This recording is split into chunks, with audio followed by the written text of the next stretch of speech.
월요일의 첫 시간을 구별하여 하나님께 예배함으로 나아가는 성도님들을 주님의 이름으로 사랑하고 축복합니다. 오늘 하루도 말씀과 기도로 승리하는 복된 하루가 되시기를 바랍니다. 오늘 본문을 보면 에베소에서 활동하던 아볼로라는 사람이 소개됩니다. 아볼로는 어떤 인물입니까? 그는 알렉산드리아 출신 유대인으로서 성경에 능통하고 언변이 좋았던 사람입니다. 그가 말씀을 가르치면 많은 사람들이 말씀을 깨달았고 또 사람들에게서 말씀을 배우고자 하는 열망함이 생겨났습니다. 그만큼 탁월했던 성경 교사였습니다. 고린도 교회에는 아볼로를 따르는 무리가 생겨날 정도로 초대교회에서 그의 영향력은 가히 대단했습니다. 그러나 오늘 본문을 보면 아볼로가 성경적 지식이 풍부했지만 그의 성경적 지식에 미흡한 부분이 있었음을 알 수 있습니다. 본문 25절 말씀을 다시 한번 읽어보겠습니다. 그가 일찍이 주의 도를 배워 열심히 예수에 관한 것을 자세히 말하며 가르치나 요한의 세례만 알 따름이라. 그는 어려서부터 성경을 배워왔기에 구약 성경에 대해 매우 능통했습니다. 그리고 예수님에 관한 지식도 풍부했습니다. 예수님이 어디서 탄생했고 또 이 땅에서 어떤 사역들을 했으며 사람들에게 어떤 대우를 받았는지에 대해 구약 성경에 입각해서 부지런히 사람들을 가르쳤습니다. 그러나 25절 하반절 말씀을 보면 아볼로의 예수님에 관한 지식이 불완전했음을 알 수 있습니다. 25절 하반절에 보니까 예수에 관한 것을 자세히 말하며 가르치나 요한의 세례만 알 따름이라 라고 기록되어 있습니다. 그가 요한의 세례만 알았다라는 것은 그의 성경적 지식이 불완전했다라는 것을 보여줍니다. 여기서 요한의 세례란 회개의 세례를 의미합니다. 즉 아볼로의 메시지에는 사람들의 죄를 회개하게 하는 메시지는 담고 있었지만 그의 메시지 안에는 예수 그리스도가 이 땅 가운데 구원자로 오셨고 또 구원의 성취를 이루셨고 그 결과 모든 믿는 자들에게 성령을 선물로 주셨다라는 메시지가 담겨 있지 않았다라는 것을 뜻합니다. 그가 회당에서 말씀을 가르칠 때 그의 성경 해석을 듣고 있던 브리스길라와 아굴라 부부도 그의 성경 강론을 들으면서 그의 가르침에 핵심적인 내용들이 빠져 있다라는 것을 알았습니다. 아볼로의 메시지에는 성경 해석이 매우 흥미롭고 또 회개에 대한 부분은 매우 강하게 전달되었습니다. 그러나 그리스도의 대속의 죽음과 부활 그리고 성령의 오심에 대한 메시지가 전혀 선포되고 있지 않음을 이 브리스길라와 아굴라 부부가 발견한 것입니다. 이에 이 두 사람은 아볼로의 강론을 끝까지 경청하여 듣고서 자신들의 집으로 데려가서 하나님의 도에 대해서 더 자세하게 설명해 주었습니다. 26절 말씀을 함께 읽어보겠습니다.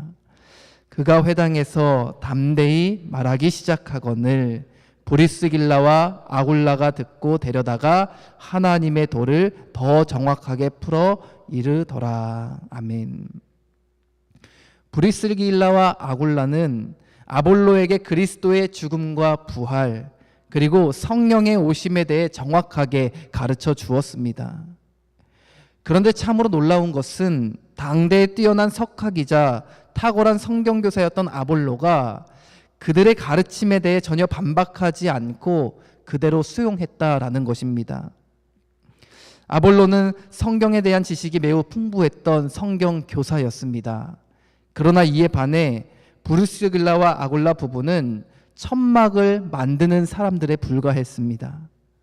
가방끈이 더 길었던 사람은 단연 아볼로였습니다.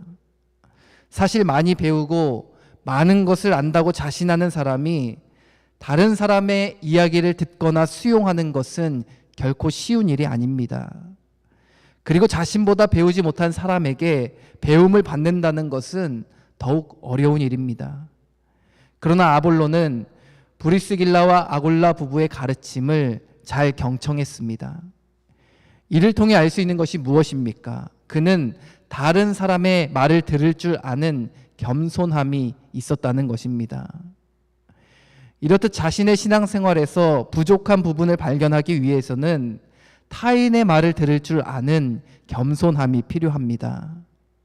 그리고 아볼로가 브리스길라와 아굴라의 가르침을 수용하기까지는 브리스길라와 아굴라의 숨은 공로도 있었음을 알 수 있습니다. 이 두 사람은 아볼로에게 올바른 진리를 가르치기 위해서 사랑으로 그를 인도했습니다. 그들이 아볼로의 메시지를 들었을 때 그의 가르침 안에는 복음의 핵심적인 내용이 빠져 있음에도 불구하고 그들은 그 자리에서 아볼로의 가르침에 대해 즉각적으로 지적을 하거나 그의 인격을 깎아내리지 않았습니다. 오히려 그의 메시지를 끝까지 들으면서 인내하는 모습을 보여주었습니다. 그리고 자신들의 집으로 데려가 올바른 진리에 대해 자세하게 가르쳐 주었습니다. 이처럼 한 영혼을 바른 길로 인도하기 위해서는 사랑의 태도가 필요합니다. 사랑의 태도가 무엇입니까? 바로 무례하게 행하지 않는 것입니다. 사랑하는 성도 여러분, 한 사람을 올바른 길로 인도하기 위해서는 사랑의 태도가 필요한 줄 믿습니다. 겸손과 온유함으로 무례하지 않는 태도로부터 사랑은 시작됩니다. 바라기는 저와 여러분이 우리가 있는 삶의 자리에서 한 사람을 주님께로 온전히 인도하기 위해 사랑의 마음과 태도로 겸손하고 온유하게 사람들을 대할 수 있기를 바랍니다. 계속해서 19장 말씀을 보면 바울이 에베소 지역에서 사역을 감당하면서 성령 세례에 대해 강조하는 모습을 볼 수 있습니다. 이것은 에베소 지역의 사람들이 성령에 대한 존재를 알지 못했다라는 것을 의미합니다. 바울이 말하기를 그들에게 종교적 열심은 있었지만 그들은 요한의 세례만 알고 있었기에 요한의 세례를 받았다라고 말합니다. 19장 2절과 3절 말씀을 함께 읽어보겠습니다. 이르되 너희가 믿을 때에 성령을 받았느냐? 이르되 아니라 우리는 성령이 계심도 듣지 못하였노라. 바울이 이르되 그러면 너희가 무슨 세례를 받았느냐? 대답하되 요한의 세례니라. 아멘. 본문 2절과 3절 말씀을 보면 사도 바울이 에베소 사람들에게 성령을 받았느냐라고 묻자 그들은 성령에 대해 전혀 알지 못했기에 요한의 세례만 받았다라고 이야기를 합니다. 다시 말하면 사도 바울은 에베소 사람들에게 성령 세례를 받았는지에 대해 묻고 있는 것입니다. 사도행전에서 성령을 받는다는 것, 즉 성령 세례는 매우 중요한 영적인 사건임을 가르쳐 줍니다. 한번 사도행전 1장 4절과 5절 말씀을 찾아서 읽어보겠습니다. 사도행전 1장 4절과 5절 말씀입니다. 네, 함께 읽어보겠습니다.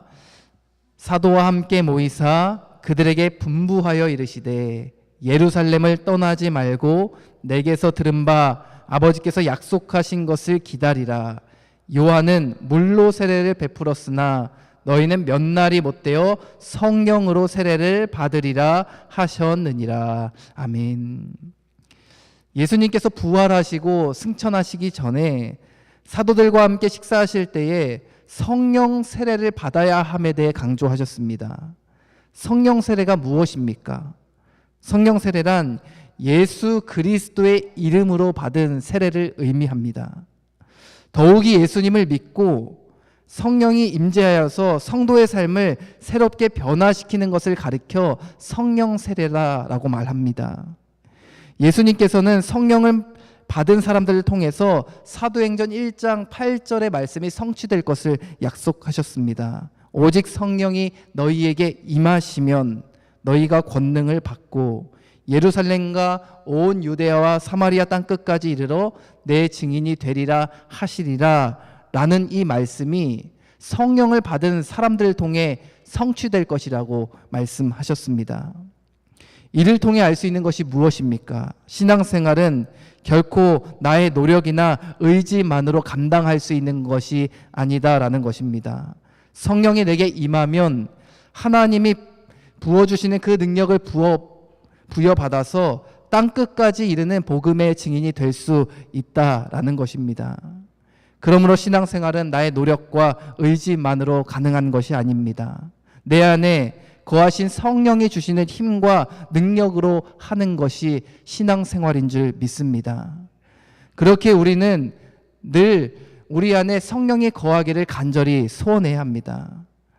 그렇다면 우리 안에 성령님이 거하시도록 하기 위해서 우리가 해야 할 일은 무엇입니까? 내가 주인 되었던 삶을 철저하게 회개하고 예수님을 나의 삶의 주인으로 인정하는 것입니다. 내가 주인 되어 살았던 삶의 자리에 예수님을 모셔야 하는 것입니다. 그러므로 내 안에 성령을 모신다는 것은 즉 삶의 주인을 바꾸겠다라는 의미입니다. 자기 자신에서 예수님으로 삶의 주인을 바꾸는 것을 의미하는 것입니다. 이런 관점을 통해 본다면 사도 바울이 에베소 사람들에게 성령을 받았느냐라고 물었던 것은 그들에게 매우 날카로운 신앙적인 질문을 던지고 있는 것입니다. 쉽게 이야기하면 성령을 받았느냐라는 것은 여러분의 삶의 주인이 바뀌었습니까? 라고 묻는 것입니다. 한 단계 더 나아가서 여러분이 성령을 모심으로 인해 삶의 목적과 가치관이 바뀌었습니까? 여러분이 성령을 모심으로 인하여서 여러분의 삶에 어떠한 변화가 일어났습니까? 라고 묻는 것입니다. 사랑하는 성도 여러분, 여러분은 예수님을 믿음으로 인하여서 내 삶의 주인을 예수님으로 온전히 인정하며 살아가고 있습니까? 아니면 여전히 내가 주인의 자리에 앉아서 예수님을 손님처럼 여기며 살아가고 있습니까?